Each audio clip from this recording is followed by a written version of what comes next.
Good morning, people. I'm going to call a meeting of the Public Accounts Committee to order. If I could shortly remind everybody who's in attendance to put their cell phone on vibrate or silent. Pardon me. And if we could, when we're speaking into the microphones, keep them in front of your face instead of up or down. And I will start by asking the committee members to introduce themselves, starting with Mr. McKay. Thank you, Mr. Chair. Welcome all, and Happy New Year. MLA Hugh McKay for Chester St. Margaret's. Good morning, everybody. Brendan McGuire, Halifax Atlantic. Benjamin Jessom, Hammonds Plains, Lucasville. Happy New Year. I'm MLA Suzanne Lonis Croft, Lunenburg. Good morning and welcome, Gordon Wilson, the MLA for Clare Digby. Good morning. Happy New Year. Tim Hallman, MLA for Dartmouth East.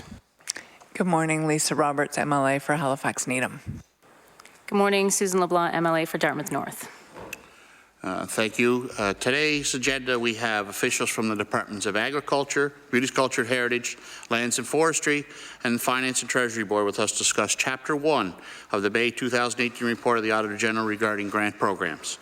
At this time, I'd like to let the witnesses introduce themselves, starting with Ms. Richardson, please. Hi, I'm Ashley Richardson, Audit Principal at the Office of the Auditor General. Good morning. I'm Andrew Atherton, Assistant Auditor General. Frank Dunn, Deputy Minister for Department of Agriculture. Peggy Weatherby, Manager of Programs and Business Risk Management with the Department of Agriculture. Good morning. Tracey Taweel, Deputy Minister, Communities, Culture and Heritage. Rebecca Doucett, Manager of Financial Advisory Services, Department of Finance and Treasury Board. Good morning, Deputy Minister Byron Rafuse, Finance and Treasury Board.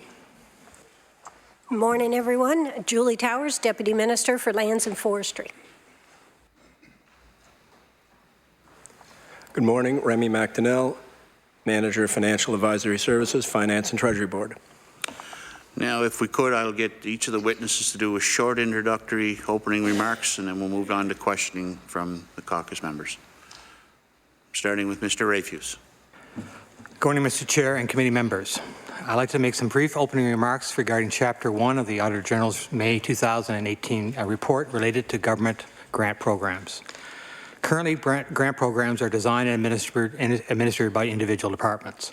While the Department of Finance and Treasury Board does not have a general or a grant framework at this time, there are general controls for all expenditures across government, and we ensure departments are aware of their obligations.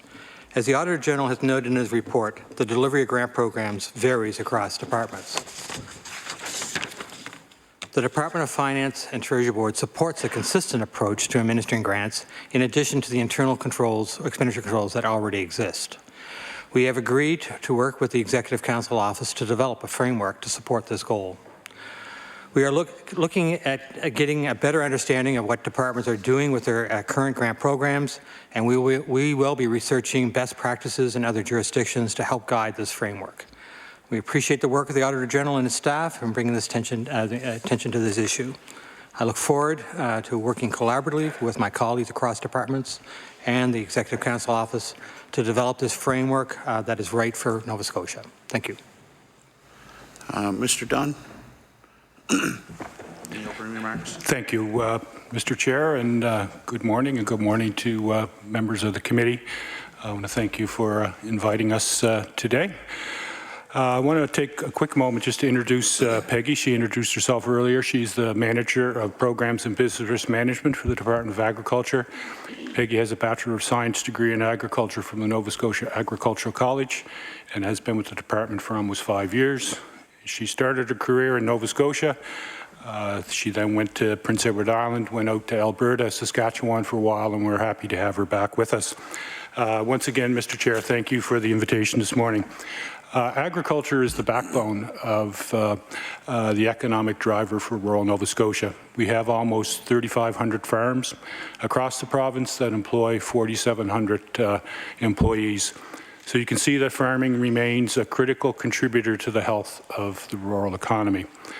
Agriculture supports local business, keeps people employed in their communities, creates stability in rural Nova Scotia, and contributes to our province's food security.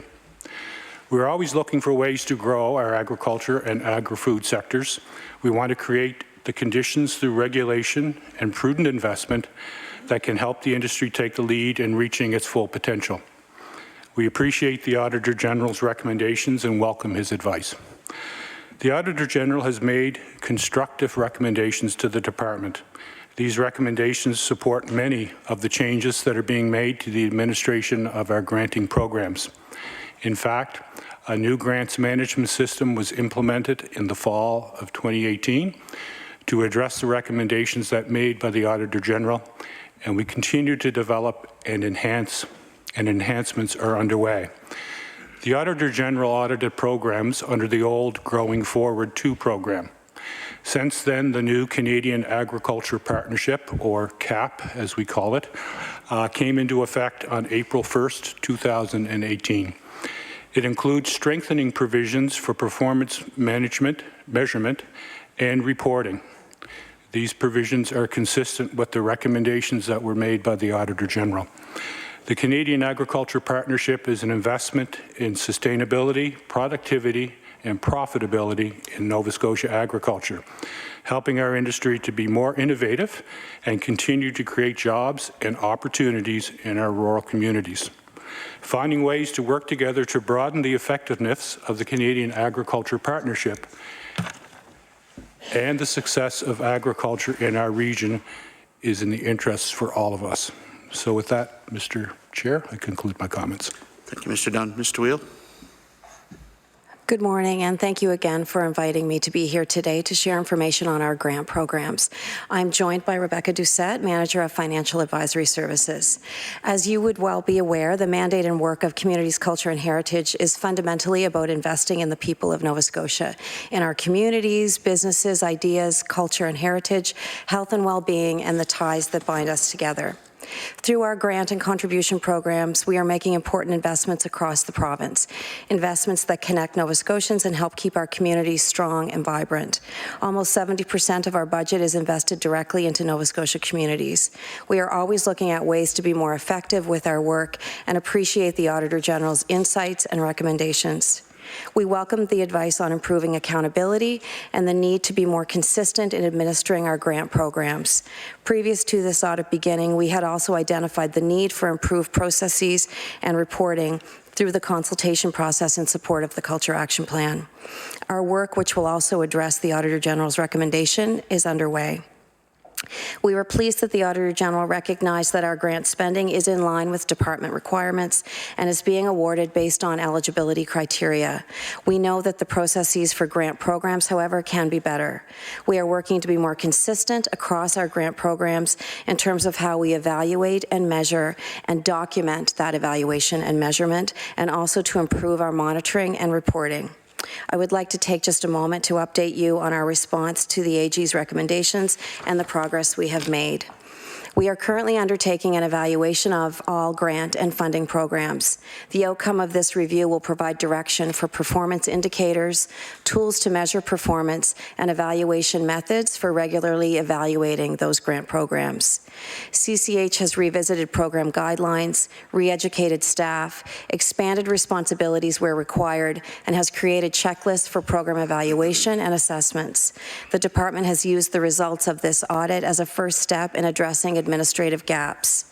A documentation and filing process has been created for all funds that are deemed discretionary. From a retention perspective, in 2003, the department implemented a standard for operational records, known as STORE, to ensure that records are managed according to the Government of Nova Scotia's standard approach to records management.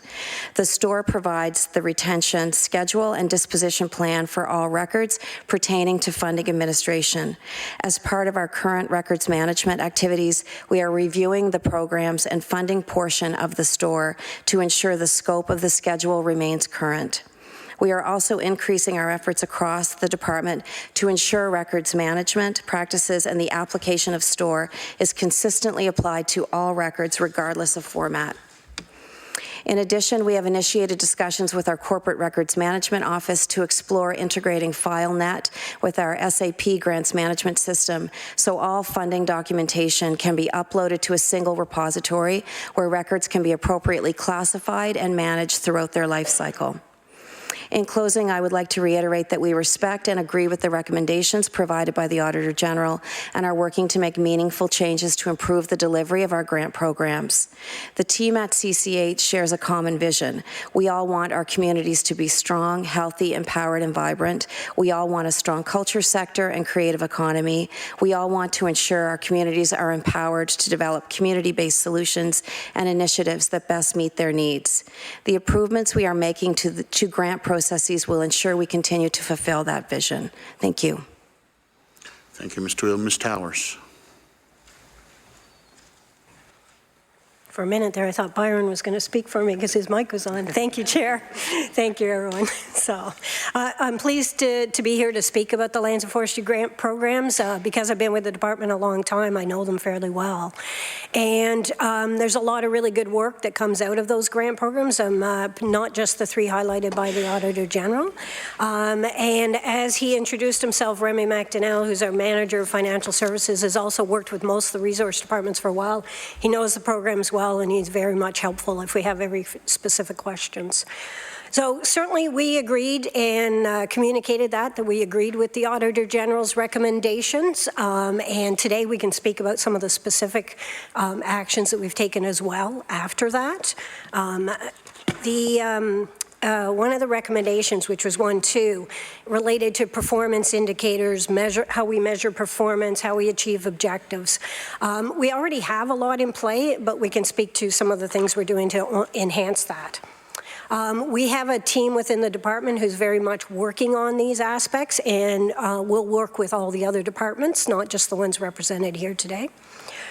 So that includes all those best practices that you heard Deputy Rafuse mention. So it's guidelines, it's assessment tools, how do you monitor, et cetera. So we'll be applying those to all our grant programs. Really, we have that in place for many of them, but we'll be expanding it. Not just the ones we're talking about today, which is the Access Road Construction, the Habitat Conservation Fund, and the Off-Highway Vehicle Infrastructure Fund. The other thing you may or may not be aware of is that the department has an enterprise risk management framework, and it came into being, I signed off on it in January of 2018. So it provides a risk management framework that walks all department staff, not only existing programs, but any new programs they're developing, to assess risk, analyze it, mitigate it, avoid it, et cetera, right at the start. I'm sure we'll get into the details of all these programs, but just to let you know, our timelines that we're working on right now is this winter we will have a lot of those general guidelines and best practices for within the department as the work goes on for the cross-departmental specific tools. And by fall of 2019, we'll have a lot of that specific risk analysis documented for the programs, the three programs that we're specifically talking about today. So I'm very comfortable that we're on the right track for not only how we were, but how we're improving our administration of those programs. So I look forward to the questions that come. Thank you. Thank you very much. We'll now open the floor to questioning, beginning with the PC Caucus and Mr. Hallman. Thank you, Mr. Chair. Good morning, everyone. I'd like to thank everyone for their opening remarks and their updates. My question, Ms. Taweel, is for you. We're going to start off with sort of a general question with respect to the Auditor General's report.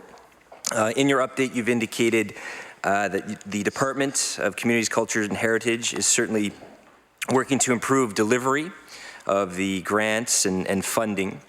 I think we would all agree that the delivery of those improvements are often dependent upon the culture or the corporate culture, the work culture that exists. My interpretation of Chapter 1 of the May 2018 AG report is that clearly there are rules that were not followed. Am I correct in saying that there is something in the corporate culture of these departments that causes some of these rules not to be followed? Ms. Taweel. I would have to disagree with that assertion. And I think it's important to note that the Auditor General did recognize that grant spending was in line with departmental requirements and was being awarded based on eligibility criteria. The fundamental observations in the Auditor General's report relate to administrative deficiencies in terms of appropriate documentation of risk management process that's been underway, the evaluation that happens with program managers when they're working with their clients, properly documenting all of the conversations that they have, having conversations about how a project is progressing or any roadblocks that a client may be facing along the way, and ensuring that that is documented in the file. I can say unequivocally that the culture at Communities, Culture and Heritage is client-focused, client-based, and the staff work very hard to adhere to all guidelines and program criteria that exists. Mr. Hallman. Thank you, Mr. Chair. How then could these outcomes occur if there wasn't a culture of sort of, well, you know what, this is just how we do things. I'd like you to maybe comment a bit more on that, on the culture of the workplace, because I have concerns that with new rules in place, which is certainly the recommendation, those new rules won't be effective if the culture doesn't change, the corporate culture, the workplace culture. Thank you, Mr. Chair. Ms. Taweel. Thank you for your question. So I'm going to answer this, I think, with a number of points. So one point that I would make is if you review the employee survey that shows workplace satisfaction for the employees in Communities, Culture and Heritage, we have one of the highest rates of satisfaction and sort of job happiness, if you will, in the public service, and I'm very proud of that. And I think that speaks to the pride and the care with which all of our employees take in the work that they do in working with community groups. What we're talking about here with regards to these recommendations relates to a few elements, largely administrative in nature in terms of documenting and ensuring that we do have proper frameworks in place that support our employees in documenting every conversation they have and every decision that they make. We also have a grants management system in place that we need to work a bit harder for us. So we've actually made changes already to that grants management system so that everything is not solely resting on the shoulders of a program manager who is administering potentially up to hundreds of grant applications and working with many, many clients. It shouldn't rest just on their shoulders to remember that a particular report is due by X date. We should have automated that so that the client receives a reminder as well as the program manager receives a reminder. So we need to make our system work a little bit harder for us. Our staff are already working extremely hard and are very dedicated to the work that they do. And I think the results show in terms of the clients that we work with. The Auditor General's recommendations we respect, and we will be working very diligently to implement every single one of those recommendations. And as I mentioned in my opening remarks, had in fact already begun the work to look at our programs. So we have 83 programs in the department, 34 are application-based. That's a lot of programs, and many of which joined or came into the department at different points in time. Each program comes with its own evaluation framework, its own criteria.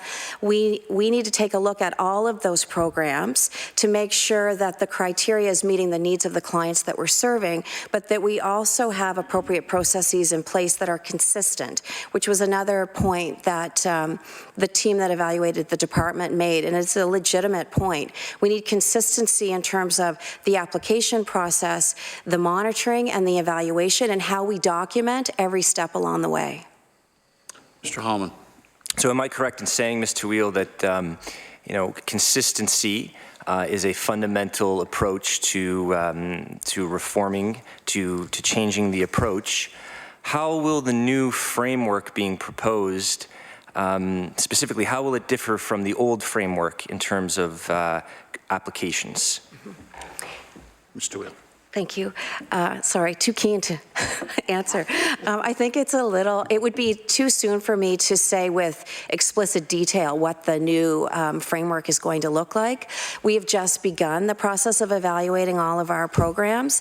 There'll be a number of steps along the way, but I can say that part of the scope of that evaluation will look at the fact that we do have 83 programs, and that is often very difficult for clients, as I've mentioned, I believe, in this chamber before, very difficult for clients to navigate. So helping simplify the navigation process is a fundamental part of this review.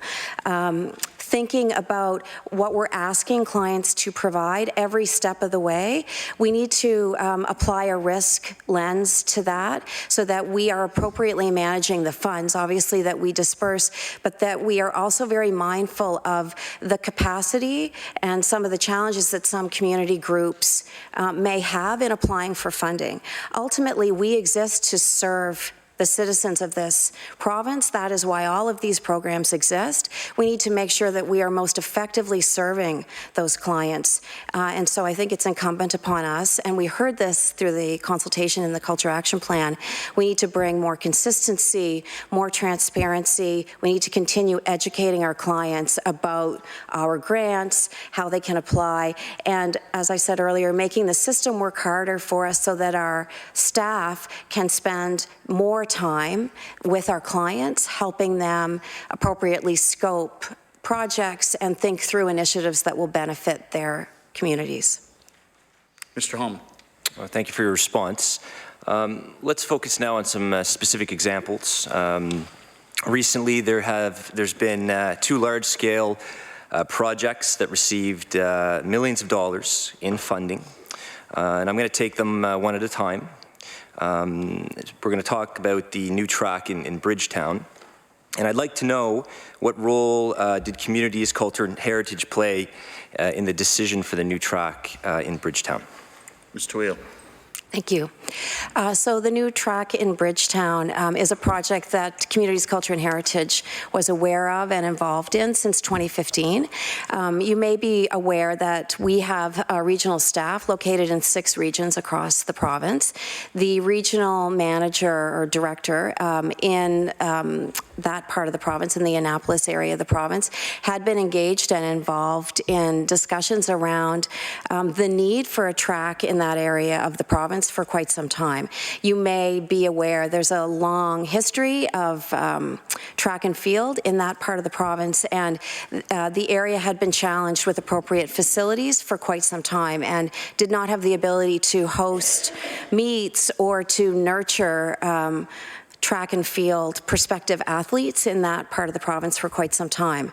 This facility has quite a large catchment area that will take in Annapolis, Bridgetown, Digby, and I'm missing one other community, all along that part of the province. So it serves quite a large area and absolutely was meeting a need that had arisen from within the community. Mr. Holman. Thank you, Mr. Chair. From my understanding, the municipality of Annapolis is not financially contributing to the track project that you've described. And what I understand is a program, it's where normally the feds, the province, and the municipality each pay a third. In this case, the province is picking up 2/3 of the cost. Why is it exempt from any financial responsibility, the municipality? Ms. Taweel. Thank you. Sorry, again, too keen. There is a community group in the area, the Annapolis Athletics Group, that had been working on this project for quite some time. An opportunity arose. There was a small amount of money left in the provincial allocation in the Small Communities Fund that we deemed was appropriate to use for this project because we had been watching it, working on it for quite some time. The Small Communities Fund, which is administered by the Department of Municipal Affairs, requires the province to contribute a minimum of 1/3 to a project, but doesn't preclude a larger contribution if the project warrants. In our estimation, it was necessary for the province to contribute 2/3 for this project because we wanted to both meet the need in the community, but also we recognized there was a gap in financial capacity, so we felt it was appropriate. We did not want to see a lapse in that federal funding. As I said earlier, we'd been working on this project since 2015. It was quite well advanced, and we felt it was appropriate to work with the municipality, work with the community group, and work with community members to bring this project to fruition. Mr. Holman. Thank you, Mr. Chair. Does this sort of arrangement that you've described, does this happen often? Ms. Taweel. It happens sometimes, I would say. So for example, you may be familiar with the JACBA file, the Jordantown, Acaciaville, Conway Betterment Association project. In that instance, we made a decision to contribute at a higher level than 1/3 because of the capacity of the area to be able to contribute their third of the project. So I would say that we examine every project on a case-by-case basis and make decisions based on the capacity of the proponent to contribute, the volume of individuals or community members who will be served, how long the need has been known, and I guess the longer-term sustainability of the community support for an infrastructure investment such as this. Mr. Holman. Thank you, Mr. Chair. So am I correct in saying that these types of arrangements are at the discretion of the department, as you indicated, taken on a case-by-case basis, that there is no formal protocols or policies to determine this type of financial arrangement, that it's basically at the decision of the department whether or not to have this type of arrangement? Ms. Taweel. That would not be entirely accurate. The department makes recommendations. For projects of this size, the department would make recommendations based on criteria and you know, looking at, as I said earlier, some of the elements in terms of community support, how long we've been aware of the project, how far advanced the project is in its thinking, who are the players that are involved, have they expressed support for the project, etc. And we would not proceed with an agreement such as this without seeking appropriate approvals. So the department does make recommendations and receive approval for investments such as this, of this magnitude. Mr. Holman. Thank you, Mr. Chair. You've indicated that the Annapolis Athletics expressed interest in this project. How involved were residents in lobbying or asking for this project? I guess fundamentally, how was the support for this project determined by the department? Ms. Taweel. The community was very supportive of this project and had been expressing their support through a variety of forums, both through this community group, but also through discussions with our regional director, who lives and works in the area. There was a lot of support by track and field advocates in the area, parents, students, etc.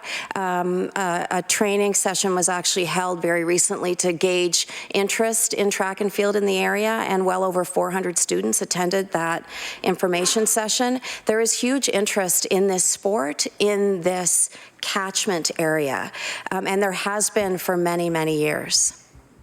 Mr. Holman. All right, switching gears to the new Windsor Arena, you know, to what extent, what role did communities, culture, and heritage play in the decision for the new Windsor Arena? Ms. Taweel. Communities, culture, and heritage is not involved in the new Windsor Arena. That is flowing through the Department of Municipal Affairs. Okay. Mr. Holman. Thank you for that point of clarification.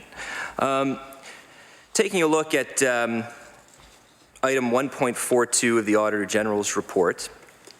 In this item, obviously, the Auditor General, as we know, addresses recreational facilities development program. It indicates that there were 10 programs involved. 2 of the 10 projects were not scored through the process. 2 other projects were scored and not recommended, but all 4 projects were approved by the minister. Do you have a list of the 10 projects from Recreational Facilities Development Program? Do you have that list? Mr. Taweel. I don't have the full list with me, but I can certainly provide that to you. Mr. Hallman. Yes, we'd appreciate that. Could you attach a timeline to that when, from your perspective, is a realistic time to get the committee that? Oh, we can provide, I'm sorry. We can provide that within the next day or 2. Excellent, Mr. excellent. All right, moving to recommendation 1.6. It states that the Department of Communities, Culture and Heritage should development documentation and retention standards for discretionary grants. Could you clarify for the committee what is meant by discretionary grants? What's the criteria that goes into that? And give examples of funding that's gone to discretionary grants. Mr. Taweel. So first, I would say with regards to this recommendation that we completely agree with this recommendation that we need better documentation and retention standards, and we need to make system changes around these particular grants. These grants include things like the Community Spirit Award that we administer on behalf of the Lieutenant Governor's office. It includes the one-time funding that we invested in libraries, the $474,000 that we invested last year. So things of that nature fall within the category of discretionary grants. The name discretionary grants may imply that they are at the discretion of staff, for example. There are, in fact, criteria in place for these grants. What we need to do better, though, is, as I said earlier, it's similar to our other granting programs. We need to develop documentation and retention standards for these programs and better document the decisions that are being made in terms of the dollar value that is being invested through these grants. It's not a question, and I don't believe the Auditor General raised questions about the grants themselves, but rather the documentation and the thinking that went into the amounts that were funded for the period that the Auditor General examined. Mr. Hallman, with about a minute and a half. What is the existing criteria? Could you describe that, please? I can provide you with criteria. Each grant program has its own criteria. So it really does vary depending on the nature of the grant. So what we're looking at when we evaluate, for example, the Community Spirit Award, it would be different than what we would be looking at for other investments. But we can certainly provide you with that. And some of that information is available, and many of you would have, I believe all of you would have received this document. We've begun to produce a funding and grants program document that is distributed to all MLAs. We plan to do that on an annual basis, or perhaps more frequently if required, to make sure that every MLA has all the information they need to best support their communities. Previous to this, MLAs would need to call our office to seek information about every grant funding program that we have available. And to my earlier point that it's difficult for clients to navigate the system, it's difficult for you as MLAs to navigate the system too. And I know your goal is similar to ours. You want to best serve your communities. And so it's incumbent upon us to make sure you have the information you need to properly support your clients. So this document has been circulated, and all of the 34 application-based grant programs are included in this document. Thank you, Mr. Taweel. That concludes the PC Caucus's questioning. I'll now move the NDP Caucus and Ms. LeBlanc. Thank you, Mr. Chair, and thank you all for being here. I'm going to direct my questions mostly to Ms. Taweel as well. Apologies after that last 20 minutes. But first, before I begin, I want to, say that, I don't think it's a secret because I talk about it all the time, but I have had lots of experience with staff in the department, particularly in the culture division. And I have to say that the work that the staff does there is really fantastic. I think over the last several years since the Arts in Nova Scotia was implemented, I can't remember what year, 2009 or 10, I really feel that in general, the arts community is being supported by the department, and I really appreciate the work, so thank you very much. I do want to talk about the recommendations around 1.2 in the Auditor General's report, but I want to begin by reminding everyone in the room and in the province that arts and arts organizations in Nova Scotia and arts workers in Nova Scotia in general, live with very low wages, precarious work. They are precarious workers. They have unstable employment for the most part, compared to other sectors in the province and also other not-for-profit sectors. And it's obviously made more difficult in this particular area because arts workers are generally very highly educated, and so they not only do they make really low wages, but they are saddled with huge university student loan debts. We know that there's a study called the National Compensation Study for Managerial and Administration Positions in not-for-profit arts organizations, and we know that in general arts organizations lag behind the general not-for-profit sector, and we see significant burnout in the arts sector because of that. We know that wages and stable employment are directly tied to operating budgets in these organizations, and organizations with bigger budgets are obviously being able to offer better wages, benefits, and employment. And we also see that there are major succession issues because of these low wage issues, where we have a whole generation of arts administrators and art directors, I guess, who are getting ready to retire, but because of the situation of arts funding, the sort of younger generation of new administrators and new directors aren't going into the sector because it's not viable anymore. So, my first question, based on all of that, is what is your department doing to address low wages and unstable employment in our arts and culture sector? And what is it doing to grow the sector by making it a viable and attractive sector for Nova Scotians to work in? Ms. Taweel. Thank you for that question. As you would be well aware, we do provide operating grants to arts organizations. Those operating grants have been stable for the last number of years. Through our program evaluation, we will be looking at all 83 programs that we administer, including the operational funding that we provide to arts organizations, to take a good look at what the need is, where we're meeting the need and where we're not meeting the need. Your question has many components to it, and I think fundamentally our department is obviously very interested in ensuring that the sector not only sort of maintains the current base, but that it continues to grow. And so through the creation of things such as the Creative Industries Fund, the Screenwriters Development Fund, some of the programming that Arts Nova Scotia has put in place, we are looking at trying to evolve our programming to meet the needs of the arts community. Through the program evaluation, and I neglected to mention this earlier, we will be having consultation and conversation with the clients that we serve, including the arts community. I think we can never talk to our clients too much, and we need to understand the challenges that they're facing.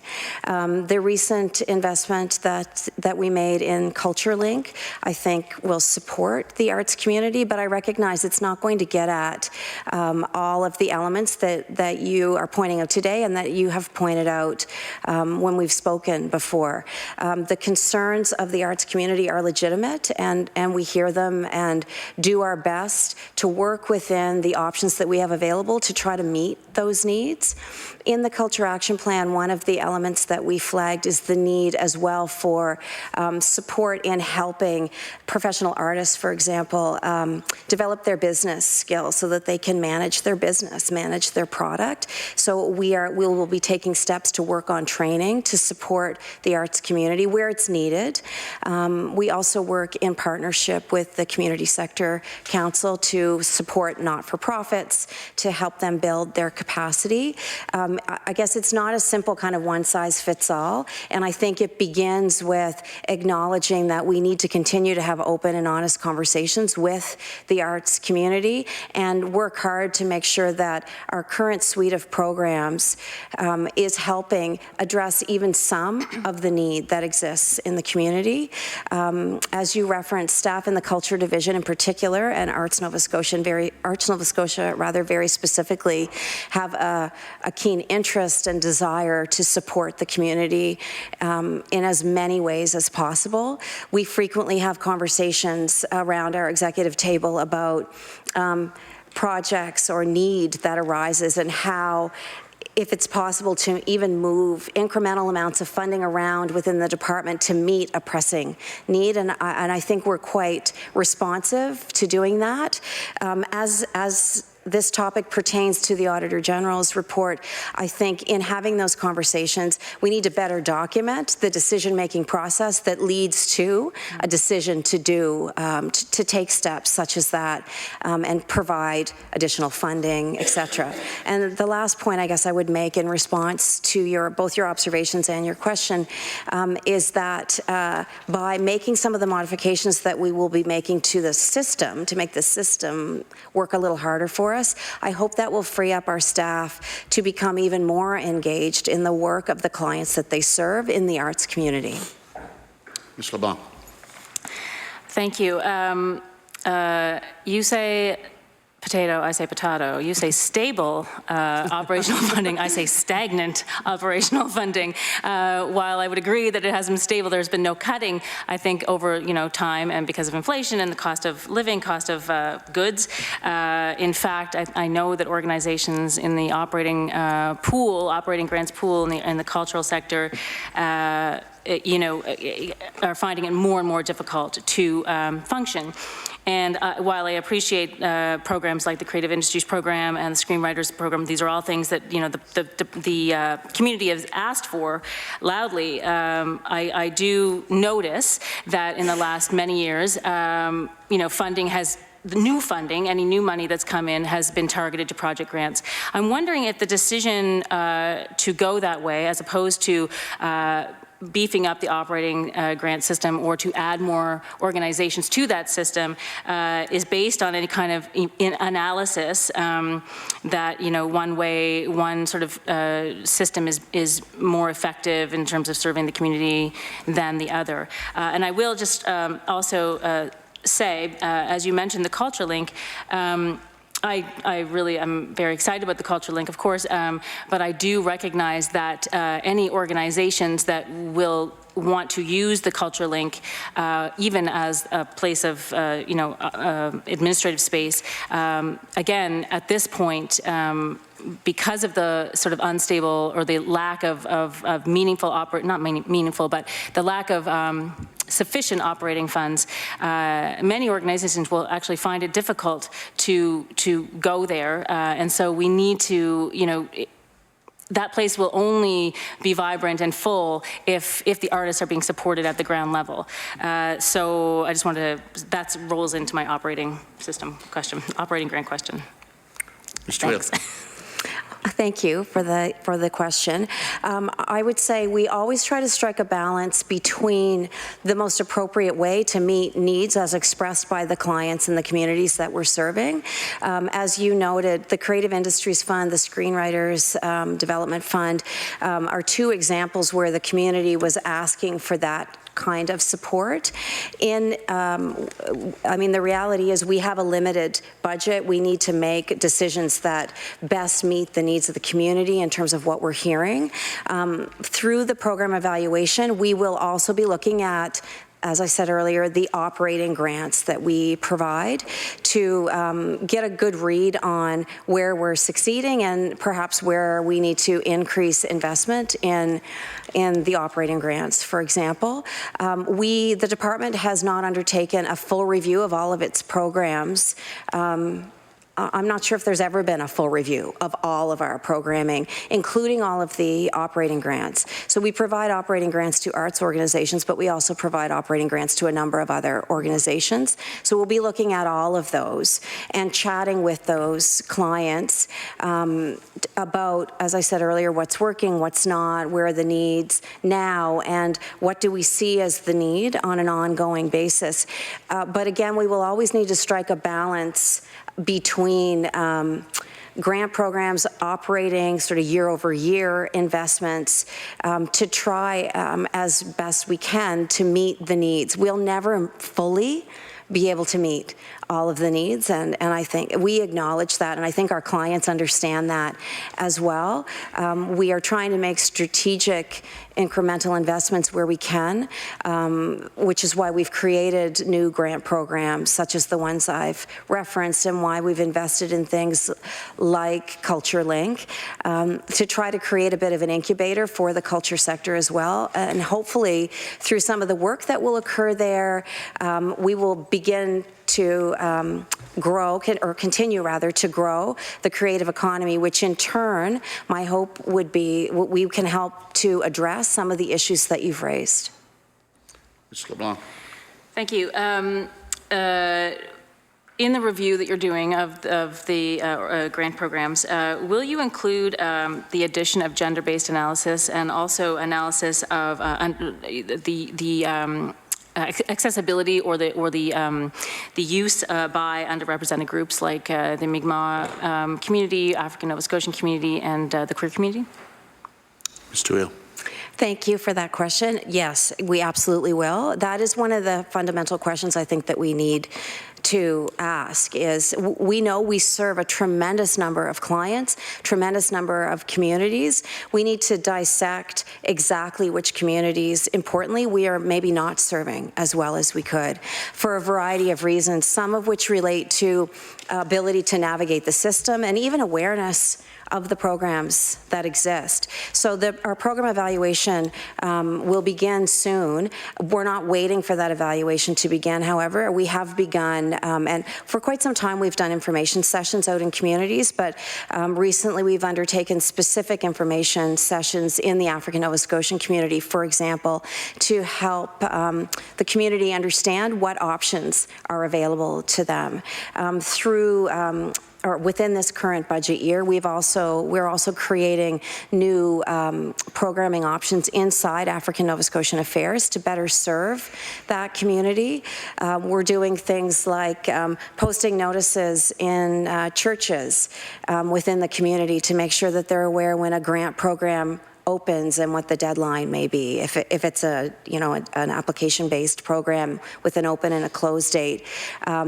The evaluation of our programs must include that kind of analysis and a bit of an equity audit, if you will, in terms both from a gender perspective, but also very specifically from a community perspective. And I guess the last point I would make about that as well is I think we also need to look at right around, we serve the full province. We need to make sure we are serving the full province so that every community, regardless if it's an African Nova Scotian community, if it's a Mi'kmaq community, that we are effectively serving those communities through our program offerings. That needs to be a lens that we're putting on our work.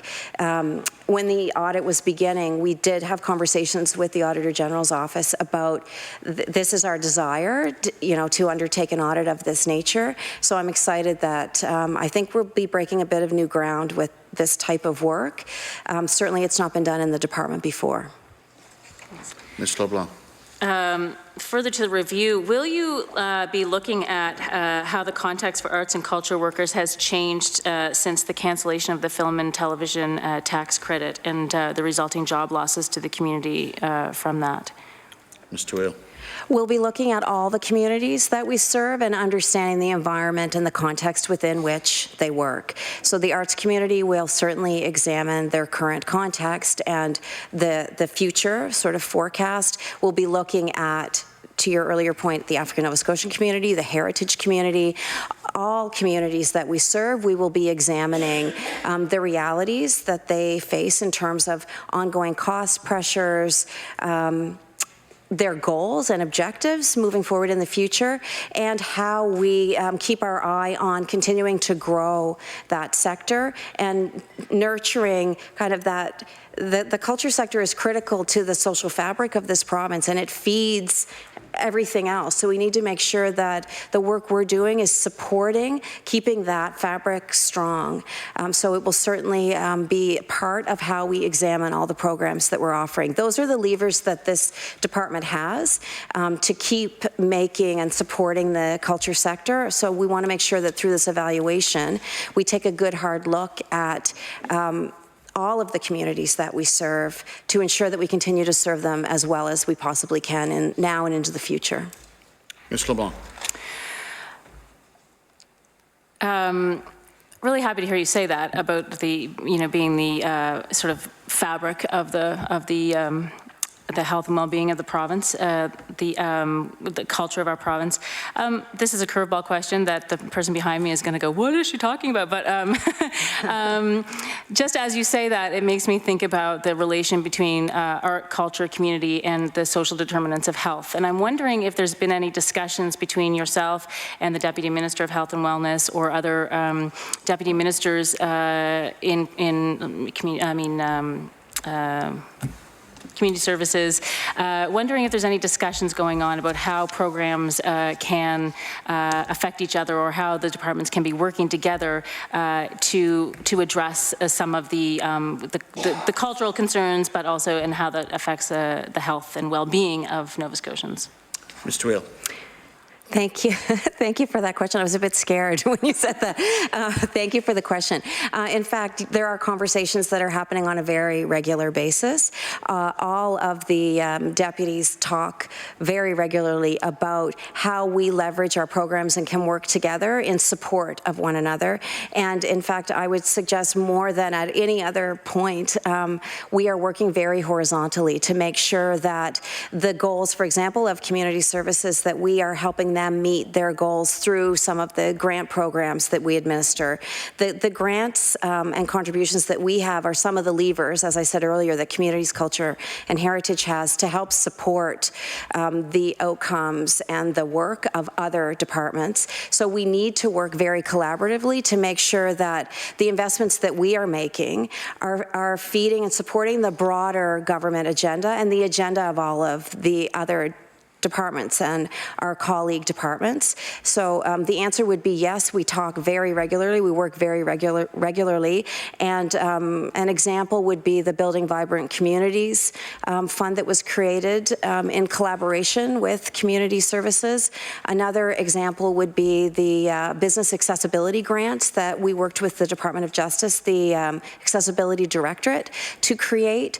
My view is that Communities, Culture and Heritage exists to serve clients, obviously, but there's very little that we do alone. We need to make sure that our work be it through our sport and recreation grants, for example, where we have a direct link into public health and ensuring that we are addressing the social determinants of health and ensuring that the investments that we're making help address some of the health benefits that can accrue through appropriate and strategic investments. We always need to be thinking about that. So that work is ongoing, and I thank you for that question.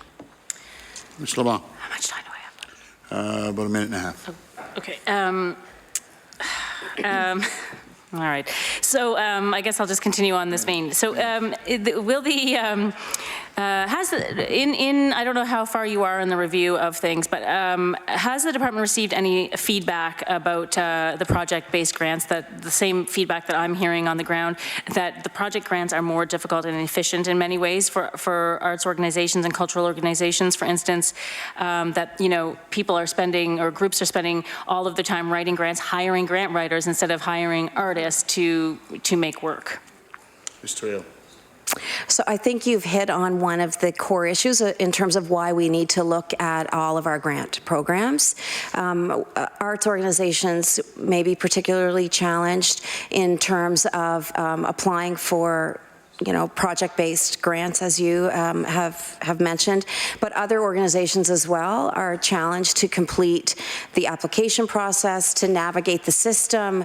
So we need to take a good look at that. So I want these organizations to be doing what it is that they are set up to do and doing the good work that they've been created to do, versus spending all of their time completing grant applications and leaving very little time to actually even deliver on the project for which they're applying, or using their resources, to your point, to hire grant application writers, etc.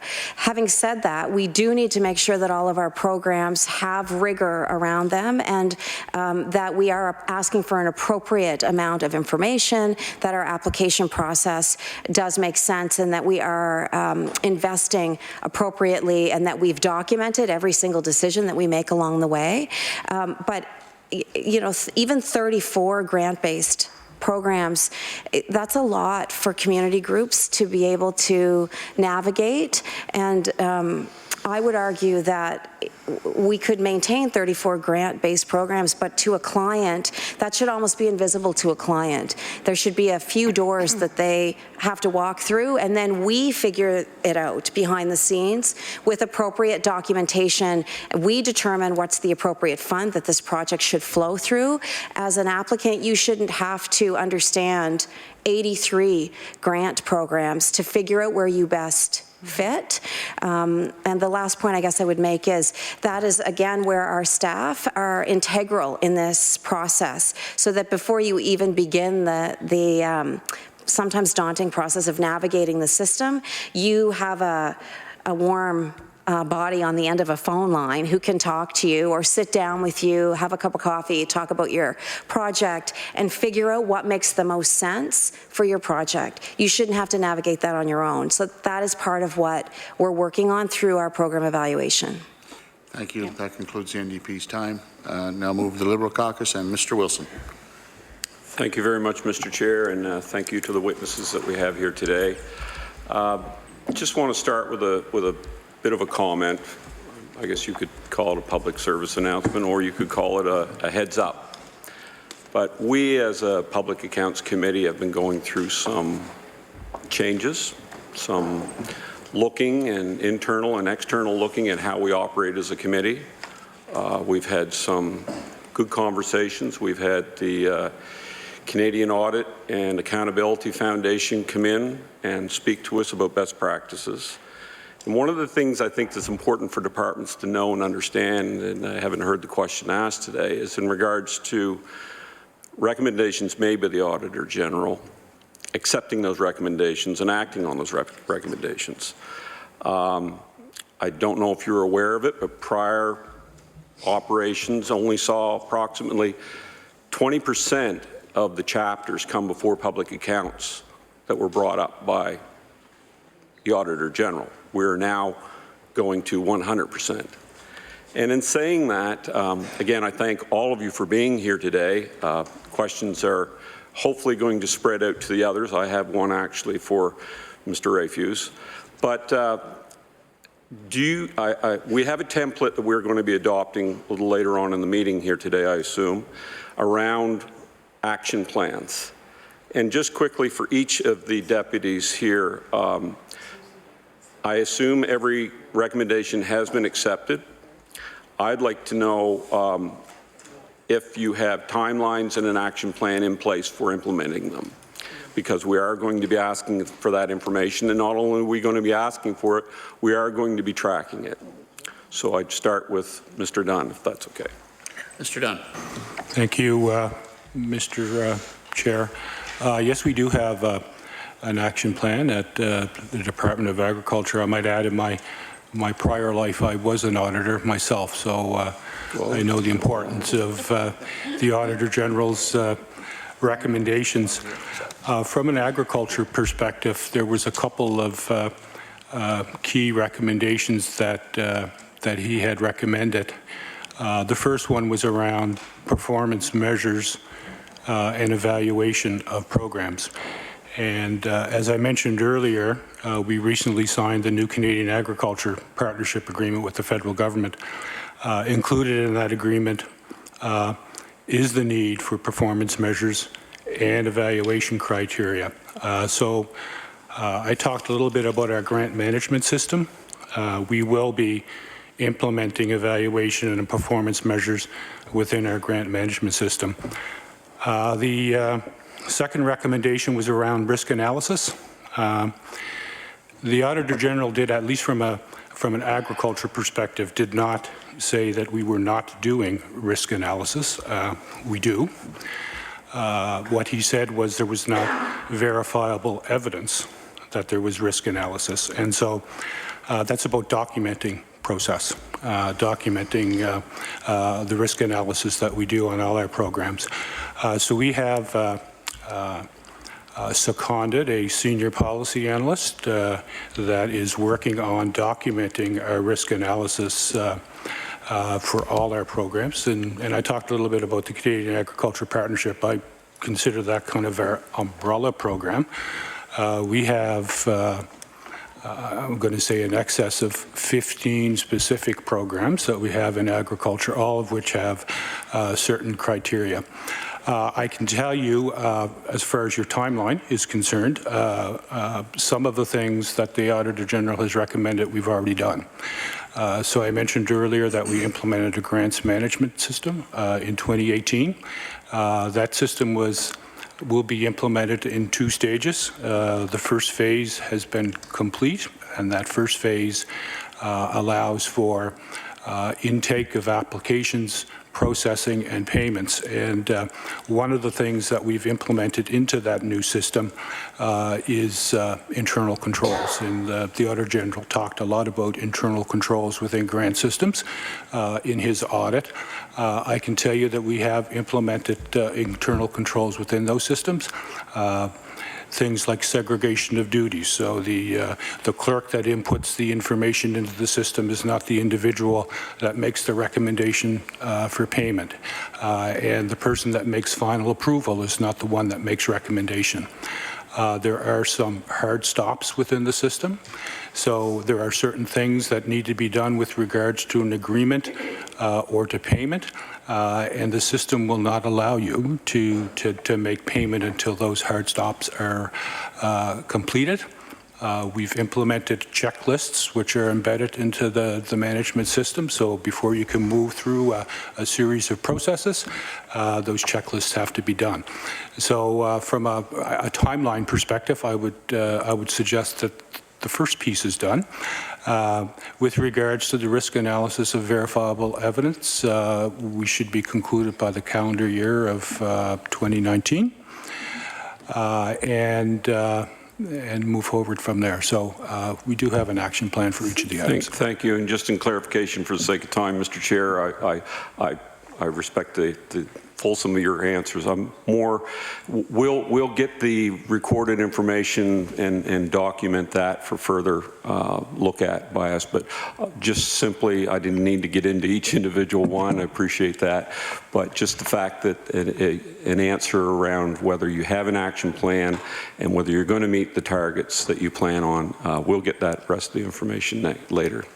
So if I could, Mr. Chair, with CCH, Finance and Lands and Forestry, just simply the acknowledgement that they're preparing that and getting that ready for us. Ms. Taweel. Yes, we are preparing that and getting that ready, and are very keen, actually, and are happy that there is that requirement around an action plan. I think it brings a level of even greater accountability. We take the recommendations very seriously and have already begun, similar to my colleague Deputy Dunn's comments, we've already begun to take action on a number of areas, or in a number of areas, rather. Thank you. Ms. Towers.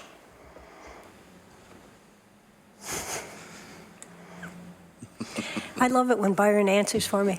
So, yes, we have an action plan we put in place immediately after the report. A number of the items are already completed, and the rest will be completed by the end of this calendar year.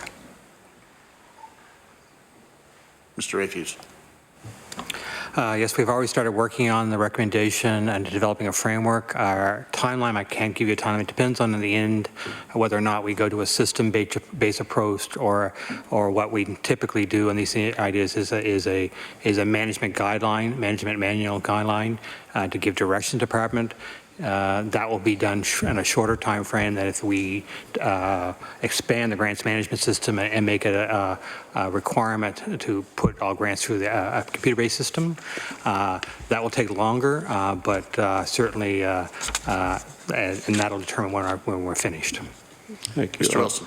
Just one final question that I have before I pass it on to my colleagues, and it is for Mr. Rafuse. You had mentioned in your opening comments that consistency is one of the areas that you're looking at as a responsibility across other departments. I would sort of see you, I guess, maybe if I could term the phrase, you're sort of the quarterback for everybody else, maybe not.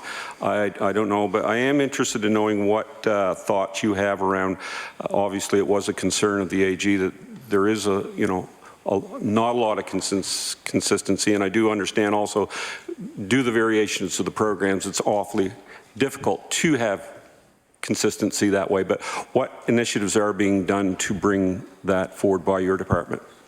Mr. Rafuse. Certainly, and consistency to me may not mean it's the same, because we do have to be conscious of the fact that there are a variety of grant programs out there, and depending on the level of the target group or the size of the grants given, different levels of controls may be more appropriate for one than the other.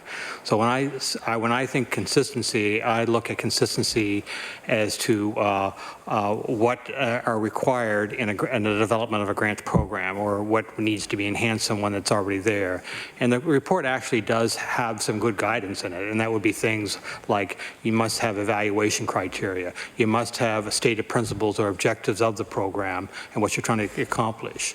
You should have, if there are enhanced internal controls needed for a grant program over and above our existing internal control framework, then it will state what it will be. There's also some idea about consistency about the use or the consideration of HST as an eligible expenditure, or the application of HST and the value of an in-kind service. So that's what I talk about when I talk about consistency, because you don't want to have it such that you actually make it so tight that you actually don't allow the program to achieve its objectives, or it's so onerous that people will be turned away from actually applying for the grant. So that's what we'll be working with them, with the departments, make sure that that there is consistency in the approach, that there are internal controls, and that there are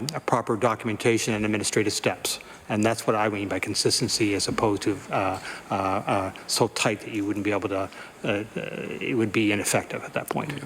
Understood. Thank you very much. I'll pass it on to my colleague, Ms. Lonescroft. Ms. Lonescroft. Thank you. I have to say your grants person in Lunenburg is wonderful. Debbie Smith, she is phenomenal.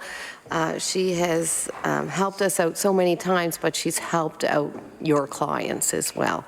And the importance of having those jobs, do not let that woman retire. Not while I'm an MLA, anyway. Anyway, I want to touch on what the member from Dartmouth North expressed, because I think I'll get some eyeball rolls across the aisle because I brought it up many times.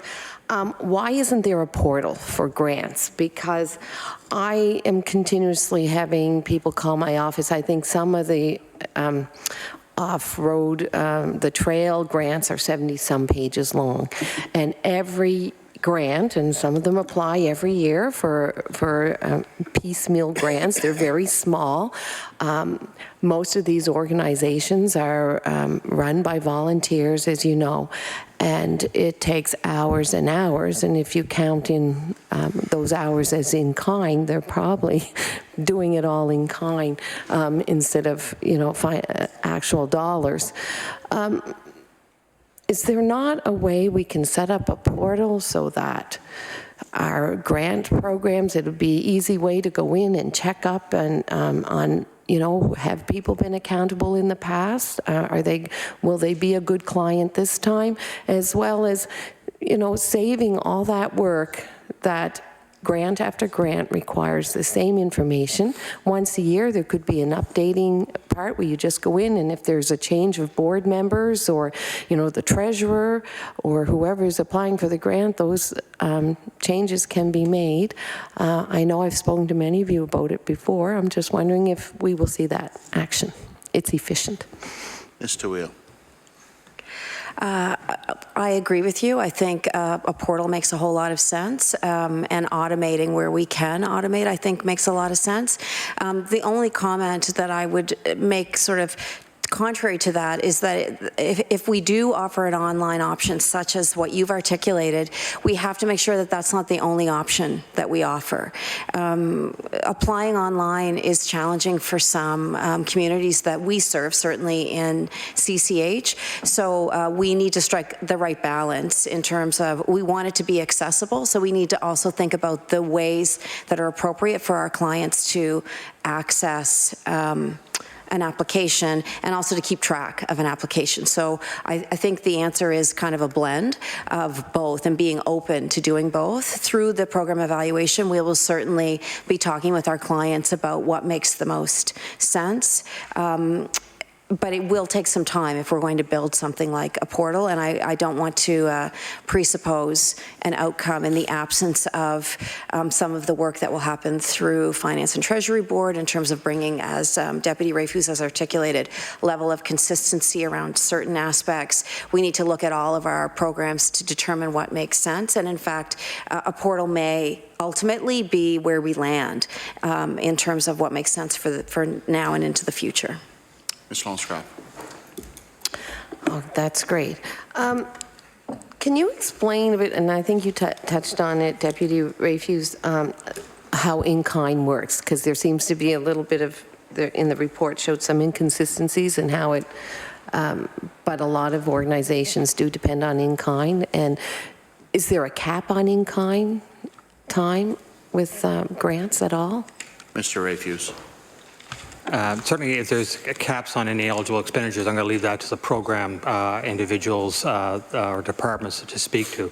But what the audit highlighted is there should be a more consistent approach about how people value in-kind and then whether or not it's an eligible expense or not for a grants-paid application. So I believe there are some programs where it's valued at a market. There's probably another one that's at a standard rate. And there certainly is an element of value in providing a consistent approach to that. I'd have to defer to my colleagues here about whether or not there is or should be a cap on in-kind. Likewise, there's the other side of the coin is rather than providing a grant back to a grant recipient, the province provided a service in kind. There is a value to that, and that organization must recognize that as a resource or as a revenue, and that's the other element where the recipients have to be clear that when that does occur, that is something they have to acknowledge when they do their financial statements. So that's where the framework would get into clarity around those two elements of it. So it's work on both sides of the coin. But on caps, I would that really would be on a program-specific basis about whether or not there should be a cap. The framework would not talk about caps. It would talk about how you should approach in-kind and those two circumstances. Ms. Lonscroft. I'm fine. I'll pass on to Mr. Jessam. Mr. Jessam.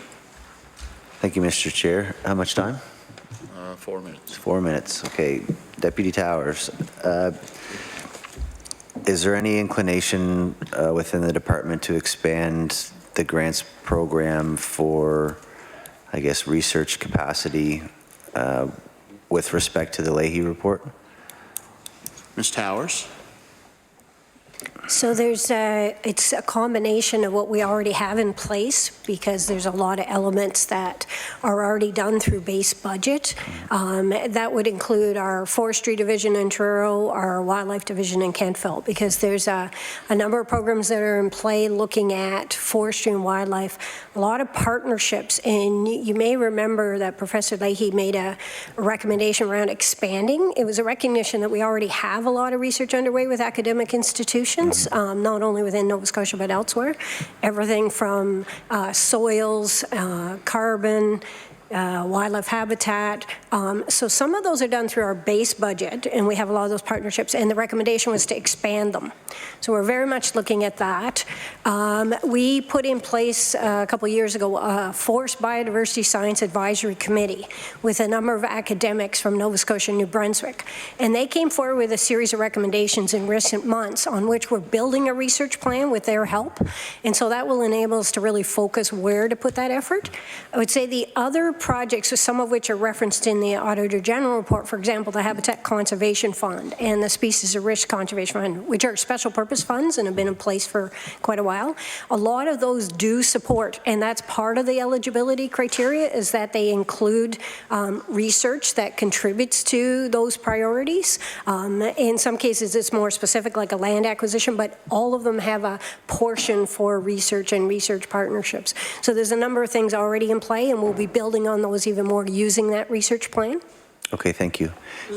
Deputy Taweel, is there any consideration, or are there programs within your department that incorporate a multi-year agreement application process? So I think perhaps my colleague to my right might be talking to some of the same groups, and I'm referencing a trails group that I've had conversations with in this year over year having to make applications. So from a client perspective, is there any consideration for multi-year agreements? Thank you for that question. Through the program evaluation, that is one aspect that we will certainly be looking at. I recognize, as we've been discussing this morning, it is onerous. The application process can be onerous for some organizations, and I recognize it uses up a lot of often volunteer time to continue to apply. If the program evaluation doesn't lead us toward multi-year funding, I think some of the changes that we hope to make to streamline the process will hopefully alleviate the burden that many of these organizations face. It's a very valid point, and certainly we hear that from a number of organizations that we serve. The Liberals' time. I will move back now to the PC Caucus and Mr. Hallman. Mr. Chair, clarify the time that I have? 8 minutes each. All right, thank you, Mr. Chair. Deputy Minister Taweel, I'd like to return to the topic of the Bridgetown track. Just a couple follow-up questions. I'm sure you're familiar with Harry Truman's famous line, "The buck stops here." Truman's notion that ultimately, one person or one committee makes the final decision. You indicated that the projects proceed with appropriate approval. For Nova Scotians, I believe they want to know who ultimately makes those approvals. Where does the buck stop? Mr. Taweel. There are a number of steps along the way in the approval process for any recommendation that Communities, Culture and Heritage would advance. Projects are reviewed first at a staff level, if you will. Then they advance up through the appropriate division. The recommendation then is analyzed and forwarded through the Deputy Minister's office. Then the Minister of the department signs off and approves it from a departmental perspective. In the case of projects such as the one that you've referenced, we would then advance an approval request through Treasury and Policy Board. Mr. Hallman. Are there counterbalances built in that process to sort of challenge, to maybe think alternatively in terms of whether or not this is a good use of taxpayers' money? Are there counterbalances built in that process? Mr. Taweel. There certainly are checks and balances built into every approval process. Which is why this project, as an example, was not advanced. We started discussions on this project in 2015. So it took 3 years, basically, for the project to work its way through that process. So the checks and balances and the conversations that happen are ongoing and constant. And so the program manager in this case would have been working with the community, with other groups that were engaged in this project, asking questions about the community that would be served, talking with those that would be served, gauging the level of interest, understanding the long-term prospects for this facility to be used and of use in the future, looking at things such as your colleague had referenced around the social determinants of health. What other goals will we be meeting through this project? No project is looked at solely in isolation. We need to look at the environment, the ecosystem, if you will, around the project and ensure that there is support for it broadly. When a project is advanced through a program manager, it runs through a number of other levels within the division, where questions are asked, where numbers are validated, where, if necessary, other experts are consulted in terms of how accurate are the costs, for example. So sometimes we consult with our colleagues the expertise that exists in TIR to check the veracity of some of the numbers around an infrastructure build, for example.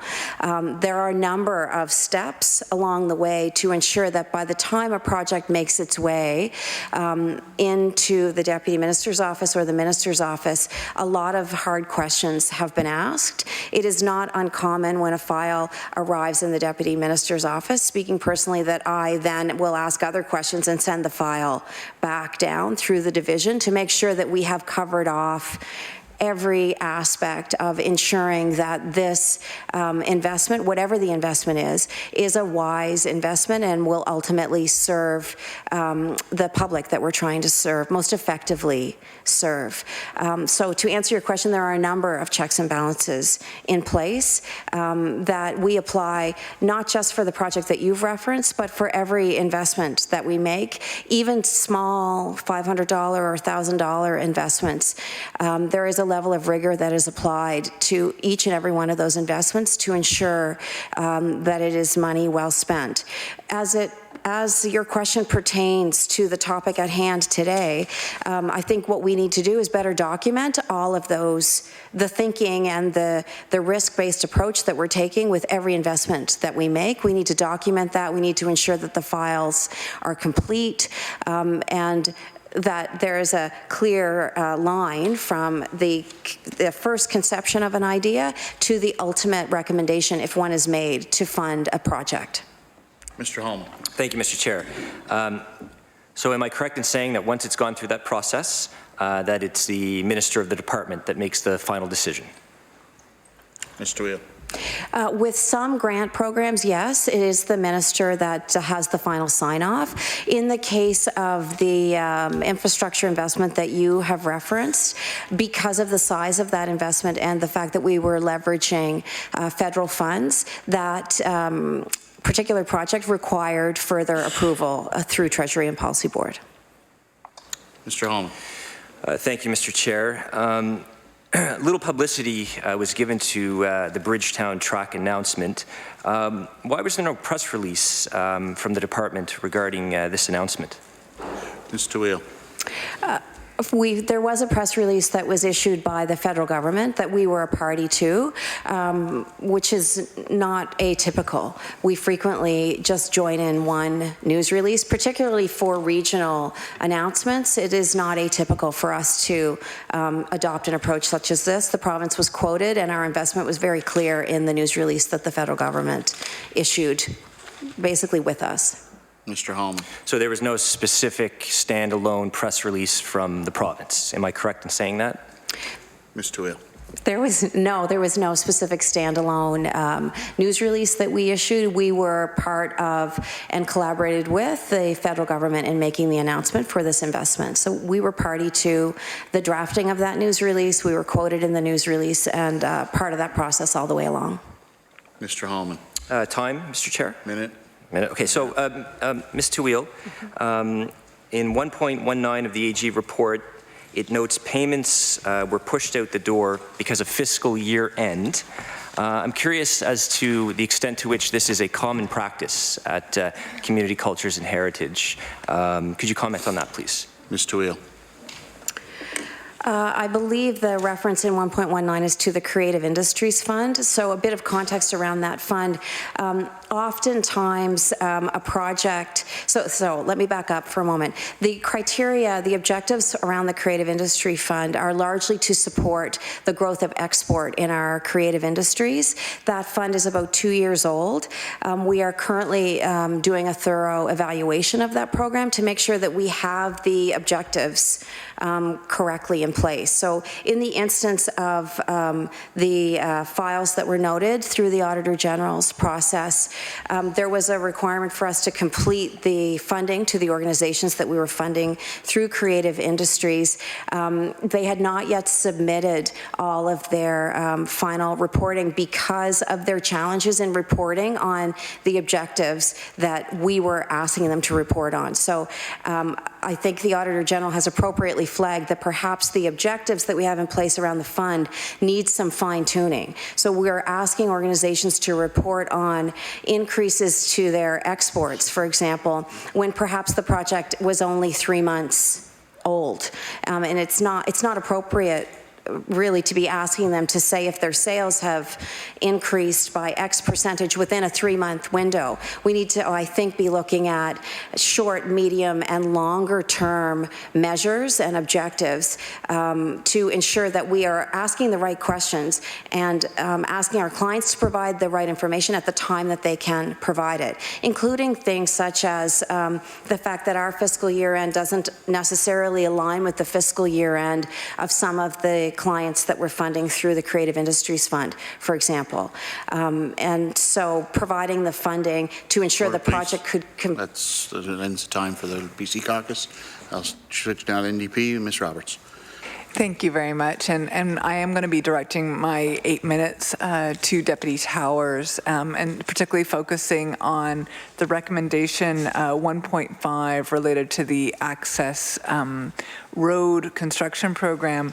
I know that the Access Road Construction Program is an important one for our forestry industry, and particularly for small woodlot owners that access it to build and maintain D-class roads that allow them to actually access their woodlots. And the Auditor General raised a number of questions and just it's a very particular program with, I know, a very long history and some unusual ways in which it's administered. So given the importance of woodlot owners who are really the boots and the eyes and the knowledge on the ground and who will be so important in implementing or rising to the challenge of the Leahy report of aligning forestry with ecological considerations, I'd like to dig into some of those to this program that's really important to that group of individuals. The Auditor General tells us that between administration fees and funding provided, Forest Nova Scotia collects the equivalent of 25% of the total grant funding for administration costs. That's one of the findings in the Auditor General's report. I guess my first question is, I know that the department has signed a service agreement. Does this service agreement continue to reflect that way of working with, a significant amount of the funding being tied up in administration costs? Ms. Towers. So yes, we did sign an interim agreement for 2018-19 fiscal year, and we're working on a very detailed one for 2019-20 going outwards. So there's a 10% flat administration fee that the province provides. So of the $720,000 a year that's directed to Forest Nova Scotia, the 10% is for the administration for them to deliver it as a third party. And then what the Auditor General identified was that they also charge an application fee to folks. And so the part of it is the administration they're doing on the part of the department, and part of it is the administration they're doing on part of those individual woodlot owners.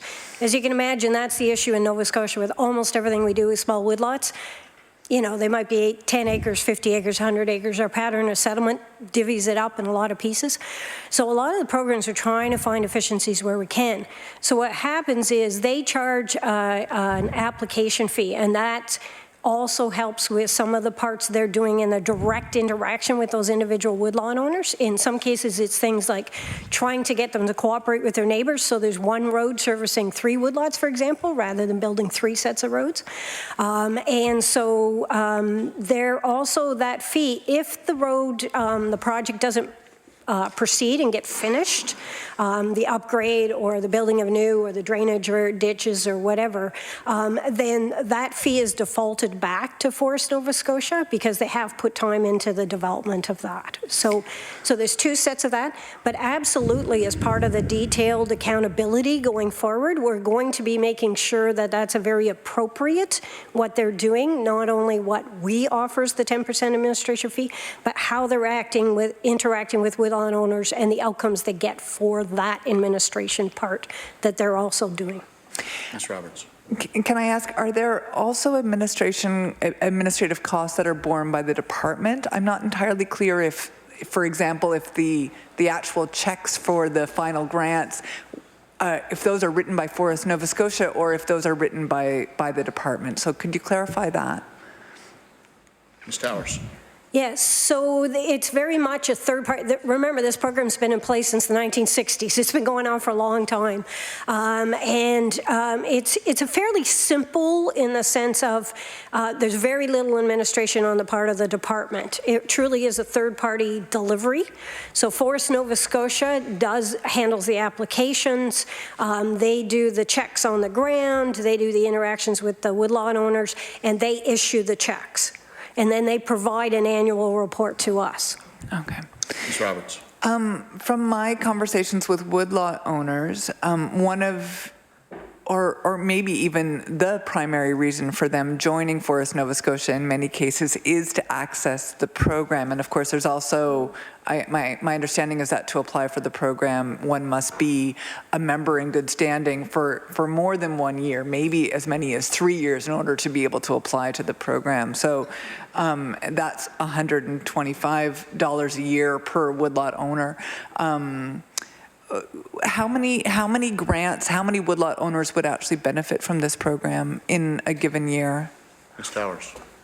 Okay, so it's going to vary slightly, but in any given year, it's going to range from about 225 to 400. Again, it depends on how many woodlots of what size, if they're cooperating with their neighbors.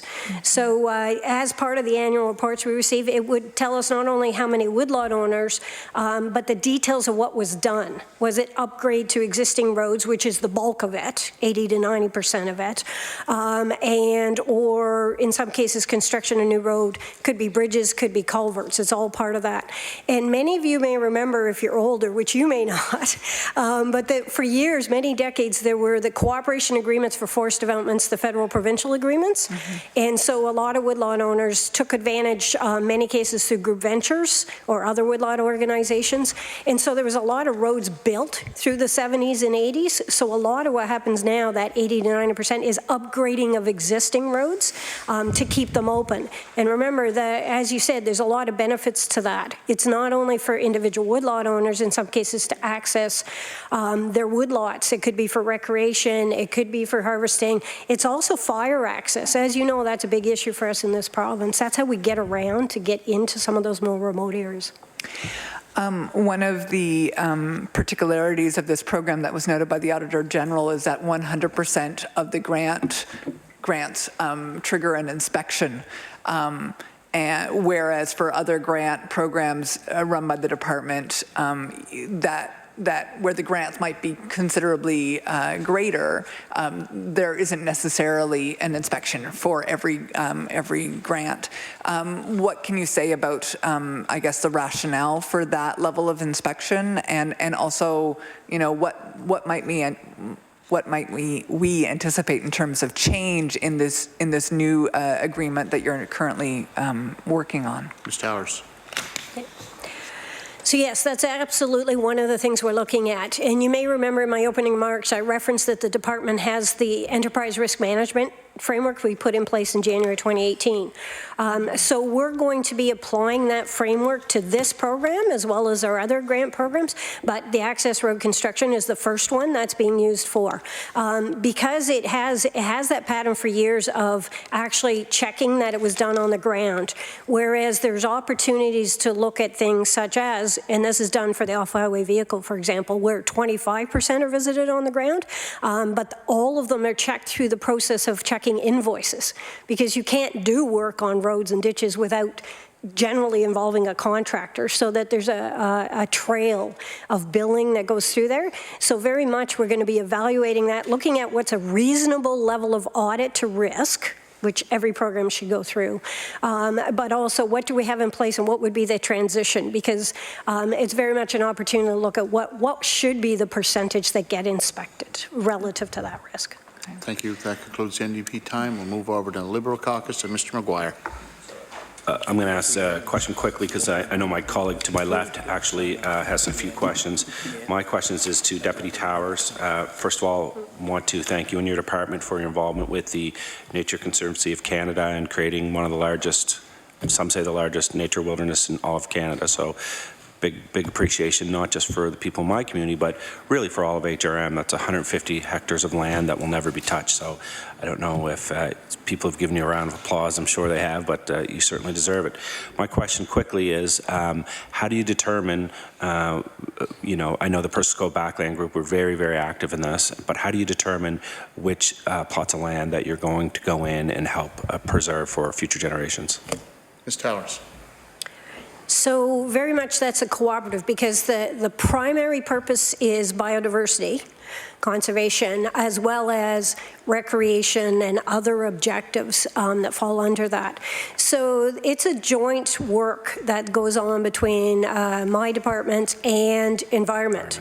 And so it's a combination of things. And some of you may remember having heard about the Colin Stewart Forest Forum, which ran from 2004 to 2009. So absolutely, the active land organizations, Nature Conservancy Canada, Nova Scotia Nature Trust, the Tourism Industry Association, a lot of different people in Nova Scotia have input to areas. But the underlying crux of it comes to ecosystem representativity. So there's a system in both departments for natural landscapes and eco districts, regions, etc. And we use that assessment, and in my case, it's actually my husband that does that. He works in the protected areas branch. And so it's a science-based process, similar to what's used in every jurisdiction in North America, that identifies what are those key different ecosystems we have, what's unique in Nova Scotia, different types. And so that's used as the first important criteria. What are we trying to represent? And then it's other criteria that come from that. So it's how fragmented is it? Is there a lot of roads? What's the size of it? Because generally the larger, the more protection there is associated from disturbance from humans. At the same time, we want access, such as the urban wilderness plans for the former Shaw lands, because we do want recreation. That's why there's different designation types for different types of protection, from a nature reserve, which is very sensitive sites, they may be a plant species at risk, to a larger area like a park or wilderness area, which encourages recreation as well. So once again, thank you, and I'll pass it on to my colleague. Mr. McKay. Thank you very much. A comment first, just to maybe reinforce a concern that my colleague from Dartmouth North had expressed. In my last position prior to entering politics, I was the executive director of a nonprofit, Geo Alliance Canada, which is an association of geomatics associations, and in our first year of operation, about 50% of our operating budget came from a grant with Natural Resources Canada, and at the end of that year, and I did an internal audit of the time we had spent in proposal writing and reporting back to NRCan on that program, it more than took up the entire amount of that grant. And so I would encourage you, while all the things we've discussed today on performance measurement, risk analysis, and so forth are important, don't make these things so onerous that it's not actually helping the people we're trying to serve. Specifically, perhaps I'd like to address some questions to Deputy Minister Dunn. You've referenced the Canadian Agriculture Partnership in both your opening remarks and subsequent remarks, and I'm wondering if you could comment a little more as to what that program is, and particularly with a light on integration of the Auditor General's recommendations with the CAP. Mr. Dunn. Certainly, Mr. Chair. So the Canadian Agriculture Partnership is a 60-40, 60% federal money, 40% provincial money. The latest one was signed in April of 2017 for the fiscal year 2018-19 through for 5 years. It is a national program, so the federal government signs an agreement with each of the provinces. Our share is $37 million over 5 years. There are a number of strategic focuses of the Canadian Partnership, and we develop programs which align with those focus areas and our priorities. I mentioned earlier, I describe it as an umbrella program. Underneath the Canadian Agriculture Partnership, we have about 15 different programs that target specific areas. I won't get into them today for the sake of time. They are posted on our website.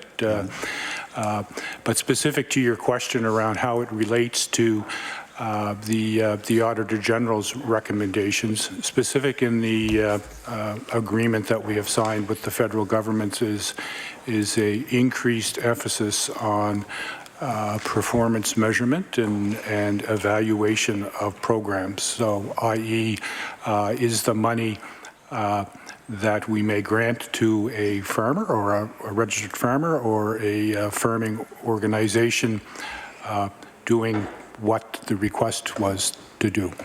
And so we have, as I mentioned, we have a new grants management system, and phase one has been implemented, and I explained phase one in an earlier question, so I won't get into it. But phase two is to integrate those performance measures and evaluation criteria into the programs that we have.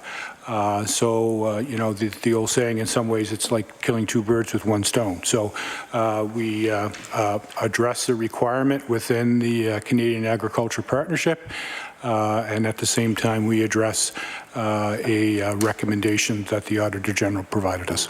Okay, thank you for that. I'm going to switch off some of the questions I have regarding the AG, because I had a very specific question regarding the freeze conditions in June 2018 that affected certainly a lot of farmers in various aspects of our agricultural sector.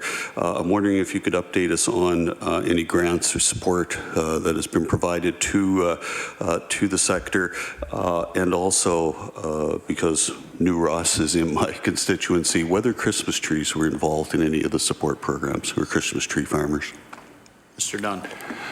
So yes, maybe perhaps a bit of background for committee members. So there was a rather severe frost last June, which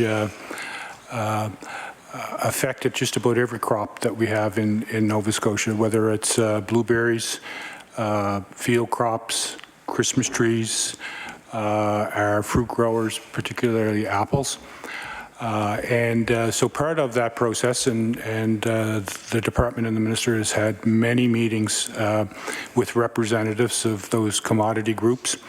As part of the process, our programs division implemented a survey in early summer, and we had about 600 responses to that. One of the things that we have been doing the last while is analyzing the impact, and that's gathering information from specific farmers around exactly what the impact has been to them. As you would realize, it's a fairly slow process, and you know, some commodities are just wrapping up their year now. So we are looking at the impacts at this stage. I can tell you, though, there are a number of other programs within the agriculture sector which farmers in Nova Scotia would be qualified for, and these are business risk management programs. They're part of the Canadian Agriculture Partnership. They are administered by the federal government out of Winnipeg, I believe. But we have a program such as agriculture stability. We have crop and livestock insurance, which we administer here. So there are a number of programs already in place to act as a safety net for the farming community when things like a frost occur. Thank you. Okay, that concludes the time for questioning. We'll allow now the witnesses to have a few very short closing remarks, if you would. And I'd like to thank you before that for your presentation. So a few closing remarks from each of the witnesses if they wish. And Mr. Dunn. I'll be very quick, Mr. Chair. Just want to thank the committee for the questions today. And welcome coming back again. Thank you. Ms. Taweel. I too would just like to say thank you for the questions and offer that if you have any other questions, certainly always feel free to contact the department. I'd be happy to support you in any way that I can. Thank you. Mr. Rafuse. Just a thank you to the committee for the questions. Thank you. Ms. Towers.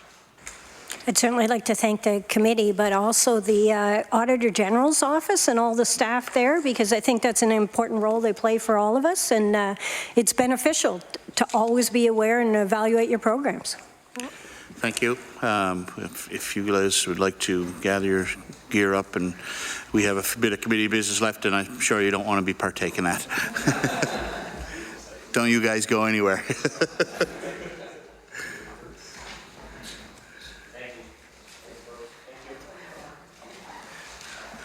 Okay, ladies and gentlemen, committee business. The subcommittee on the agenda for procedures, a record of decision. Each member has been provided with the record of decision from the December 19th meeting of the subcommittee. Can I have a motion to approve that record of decision? Mr. Wilson. I'd so move that we accept that decision. Second? We don't need a second. All those in favor? Well, Mr. Wilson, sorry. Just one quick comment on it also. I know we had discussed it, but I didn't actually see this document until today. I didn't know if we had accepted that as a practice, but we had talked about the Canadian Audit and Accountability Foundation doing some oversight as part of a follow-up that we did on our training. It was part of our conversation, and we had sort of entertained that. They had thrown that out as an option to provide the committee as a sort of a follow-up to the training session that they had. I don't know if this would be the place to formally adopt that or not as a request to their response with the committee members. I know we did talk about it briefly. I didn't think there were any objections to it. I don't know why there would be, but could that be something that we could have added to this? Ms. Langell? I mean, if the committee wants to entertain it, yes. Maybe it might be easier to do it as a separate motion after this. Yeah. Thanks. All those in favor of motion to approve the record decision? Aye. Counterminded? Motion approved. Mr. Wilson. Well, you know, I'm always a stickler for not wanting to put things on the agenda that weren't on the agenda, so I would first ask the permission of the committee to even have it there. Again, I thought it might be part of the record of decision, and pardon me for a second. Can we deal with the agenda items down and deal with that at the end, please? Certainly. Okay. The January 16th committee meeting. There's been some talk about the attendance of the Private Commissioner, Catherine Tully, along with the Auditor General, Mr. Houston. Mr. Hallman, sorry. Mr. Hallman, thank you, Mr. Chair. The topic next week, we know, this committee knows, is a is a failure to protect the private information of Nova Scotians. So I'd like to put forward a motion, Mr. Chair. I move that the committee invite the Privacy Commissioner to attend the January 16th Public Accounts Committee meeting, and the end goal is to provide the commentary related to her anticipated report on the 2018 FOIPOP breach. Any questions to the motion? Mr. Wilson. Thank you very much, Mr. Chair. As probably you're aware, in my conversations that I've had, that this is not an accepted practice within best practices of public accounts across Canada. Certainly, we know the legislative mandate of this committee is to follow the reports of the Auditor General, which we do look forward to that report coming forward next week, and then subsequent discussions on what the appropriate witnesses would be after that to respond to that report. So in saying that, we do not feel that this is appropriate. It's not a practice that is carried on in other jurisdictions, and we would not be supporting that. Ms. Roberts. I think for me, I recognize that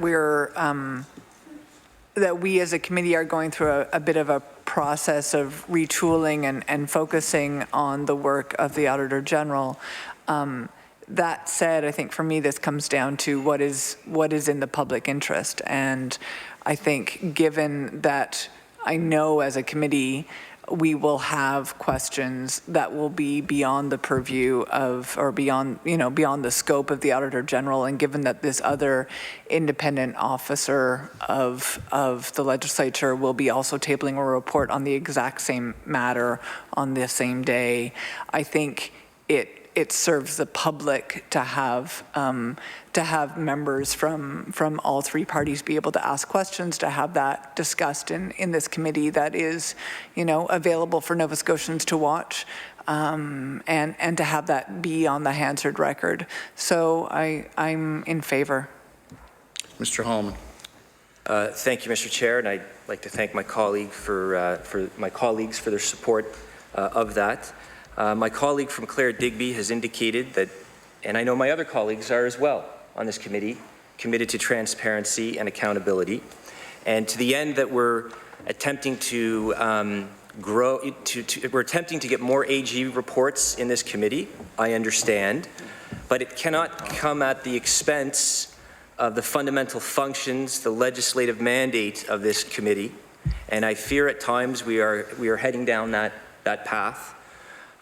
This is a prime example, Mr. Chair, of a topic that is in the public's interest.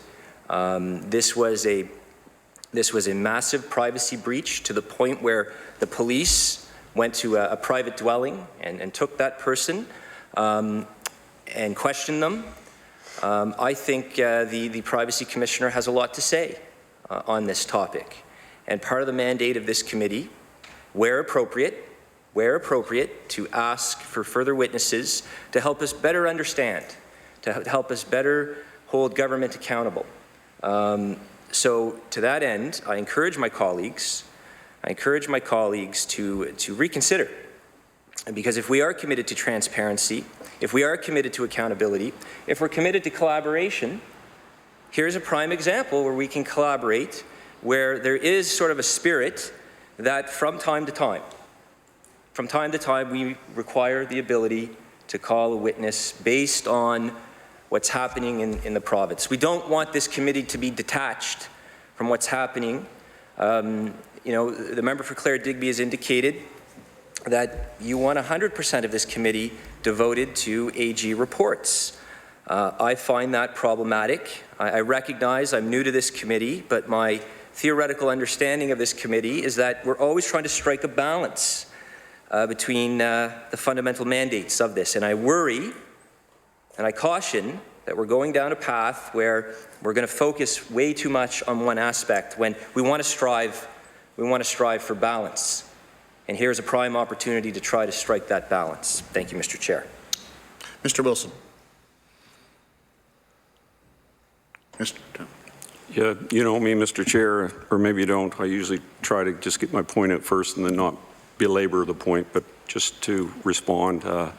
around transparency. I think we're missing the point here with public accounts that we have, I think, stepped up in a big way and taken 80% of the reports that never ever came before public accounts by the person that is, let's not forget, mandated by legislation to be our auditor, to be our independent person that keeps us in the right path.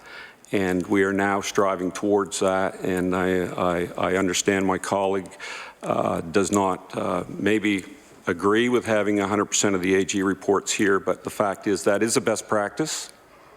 The fact is having other witnesses come in when an AG is tabling a report is not anywhere and should not be. And we do not also negate the fact that down the road there will be witnesses coming forward subsequent to the AG's report.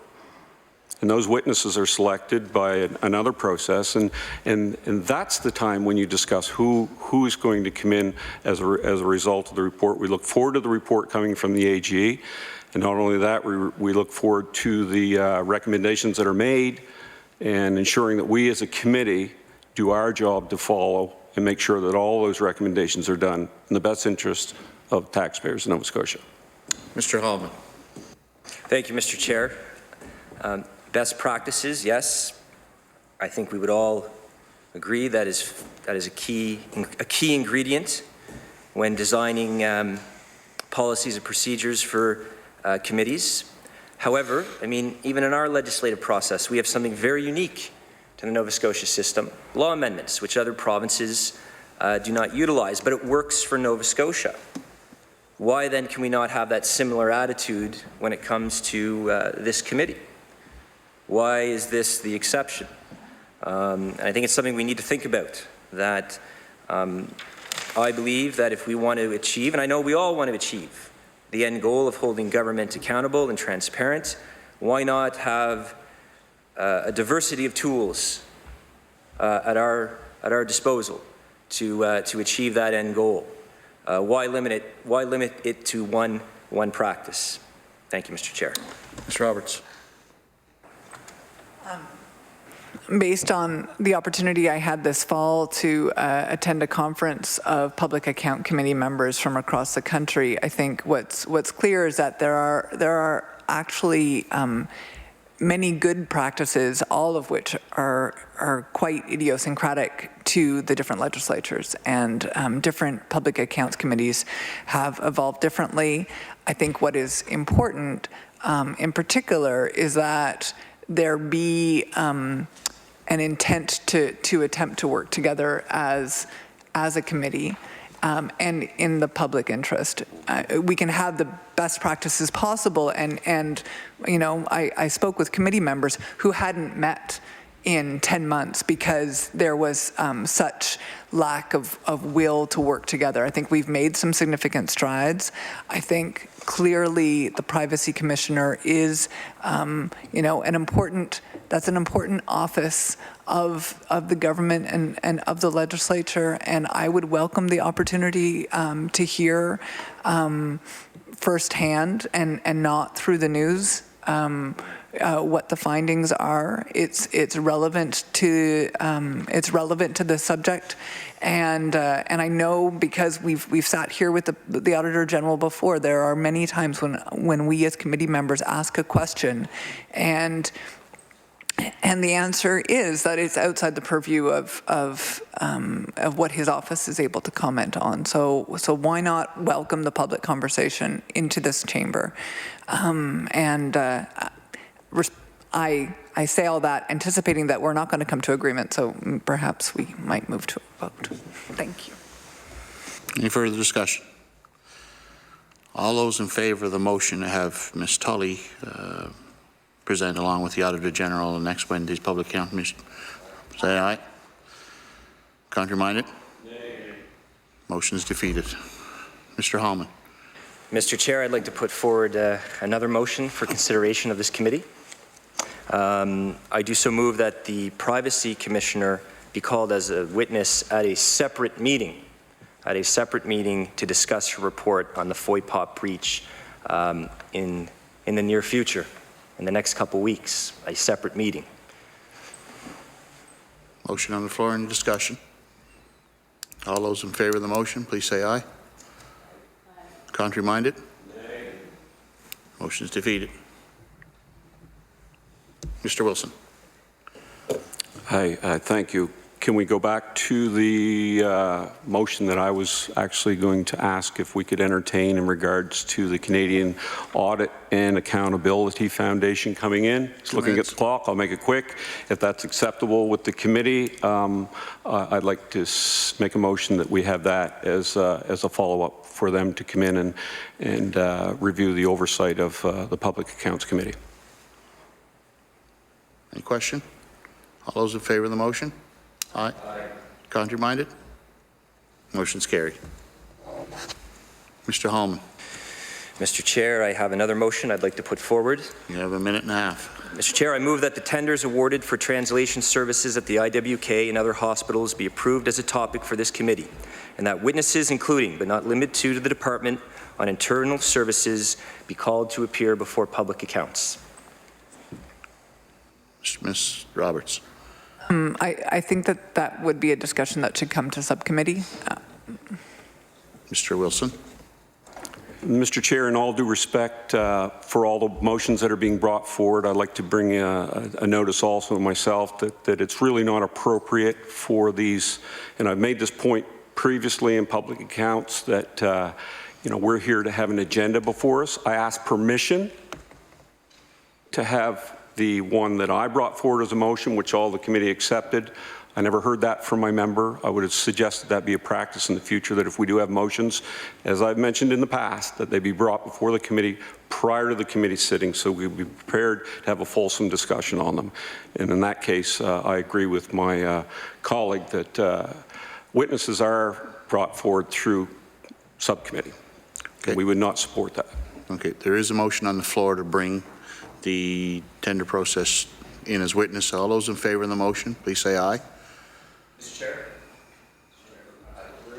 Vote. Contrary-minded? Motion is defeated. Time's up. That's going to adjourn the meeting for today. The next meeting will be January 16th, 2019. 8:30 to 9 is an in-camera briefing with the Auditor General, and 9 to 11 is the actual meeting. Thank you. Meeting adjourned.